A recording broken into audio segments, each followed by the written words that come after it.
જય માતાજી મિત્રો, આજે આપણે એકદમ હેલ્ધી ટેસ્ટી શક્કરપારા બનાવીશું. કારણ કે હેલ્ધી એટલા માટે છે કે કારણ કે તે આપણે ઘઉંના લોટના બનાવીશું તો પણ તે એકદમ ક્રિસ્પી લેયરવાળા બનશે.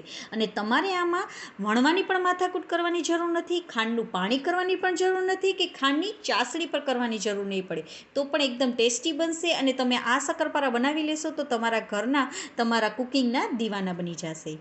તો તેની માટે સૌપ્રથમ તો 2 કપ જેટલો આપણે ઘઉંનો લોટ લઈ લઈશું. તેમાં આપણે અડધા કપ જેટલો રવો એડ કરીશું. રવાથી તેનાથી ક્રિસ્પીનેસ એકદમ આવશે. સાથે આપણે 1 કપ જેટલો ખાંડને દળીને લઈ લેવાની છે. તો છે ને એકદમ સરળતાથી તમારે આ બની જશે અને એકદમ પરફેક્ટ માપ સાથે બનશે. 1 ચમચી જેટલું આપણે એલચીનો ભૂકો એડ કરીશું. 1 ચમચી આપણે તલ એડ કરીશું. 1 ચમચી વરિયાળીને આવી રીતે મસળીને નાખીશું. તેથી તેનો ટેસ્ટ અને તેની સુગંધ એકદમ સરસ આવશે. વરિયાળી અને તલ તમે જરૂરથી નાખજો, તેનાથી તેને એકદમ સરસ ટેસ્ટ આવશે. પિંચ જેટલો આપણે બેકિંગ સોડા એડ કરીશું. બેકિંગ સોડા તમારે ટોટલી ઓપ્શનલ છે, પણ તમે નાખશો તો તેનો અંદરથી ક્રિસ્પીનેસ આવશે. શક્કરપારા એકદમ અંદરથી ક્રિસ્પી બનશે. બધાને આપણે સરસ રીતે મિક્સ કરી દઈશું.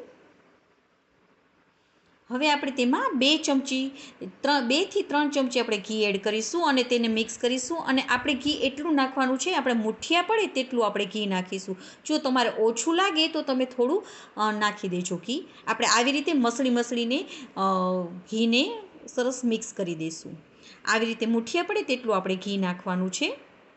તમે આ માપથી કરશો, પરફેક્ટ માપ છે. તમે આમ કરશો તો તમારા શક્કરપારા એકદમ સરસ જ બનશે.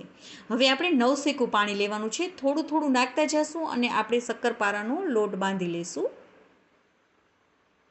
આપણે લોટને થોડો કઠણ બાંધવાનો છે. હવે તેને આપણે 10 થી 15 મિનિટ માટે રાખી મૂકીશું.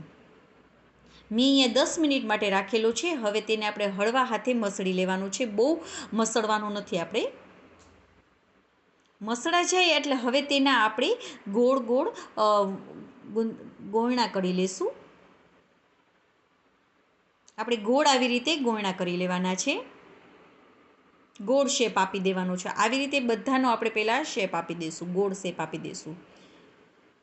તો આપણા ગોળણા રેડી થઈ ગયા છે. તેમાંથી એક ગોળણું લઈ લેવાનું અને બીજાને ઢાંકીને રાખી દઈશું, જેથી કરીને તે સુકાય નહીં. હવે તેને આવી રીતે આપણે પ્રેસ કરી દઈશું અને ગમે તે આપણે બોટલનું ઢાંકણું હોય, ગમે તે તમારી પાસે ઢાંકણું હોય તે લઈ લેવાનું છે અને તેને આવી રીતે શેપ આપી દેવાનો છે.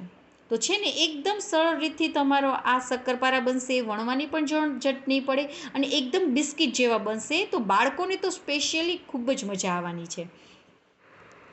તો આવી રીતે આપણે બધા શક્કરપારાને શેપ આપી દેવાનો છે ને એકદમ સરસ રીતે તમારે લેયરવાળા બનશે શક્કરપારા. તો આપણે આવી રીતે બધા શક્કરપારાને બનાવી લેવાના છે. હવે સાથે સાથે આપણે તેલ ગરમ કરવા મૂકીશું. તેલને આપણે થોડા બબલ્સ આવે, શક્કરપારા નાખીએ ત્યારે થોડા બબલ્સ આવે તેટલું જ ગરમ કરવાનું છે. એ વાતનું ખાસ ધ્યાન રાખજો. હવે આપણે ગેસની ફ્લેમને ધીમી કરી નાખવાની છે અને હલાવવાની પણ ઉતાવળ નથી કરવાની. 2 થી 3 મિનિટ થઈ જાય પછી જ આપણે શક્કરપારાને ચમચી વડે હલાવવાનું છે. આપણે આવી રીતે ઉપર નીચે કરતા જઈશું અને તેનો ગોલ્ડન કલર થાય ત્યાં સુધી આપણે તેને ચડવા દઈશું. શક્કરપારાને કૂક થવા દઈશું. તો આપણે ગોલ્ડન કલર થઈ ગયો છે. તો આપણા શક્કરપારા રેડી થઈ ગયા છે. તો તેને આપણે હવે કાઢી લેશું અને બધા શક્કરપારાને આવી રીતે આપણે તળી લેવાના છે. તો તમને અમારા શક્કરપારાની રેસીપી કેવી લાગી તે કમેન્ટ કરીને જરૂરથી જણાવજો. અને જો તમને અમારી રેસીપી ગમી હોય તો લાઈક કરજો અને મારી ચેનલમાં નવા હોય તો સબસ્ક્રાઈબ કરવાનું બિલકુલ ના ભૂલશો. અને તમે પણ એકવાર જરૂરથી ટ્રાય કરજો. અને જો તમને આ શક્કરપારા બધાને ગમે તો પ્લીઝ મને કમેન્ટ પણ કરજો કે બધાને તમારા ઘરનાને કેવા લાગ્યા.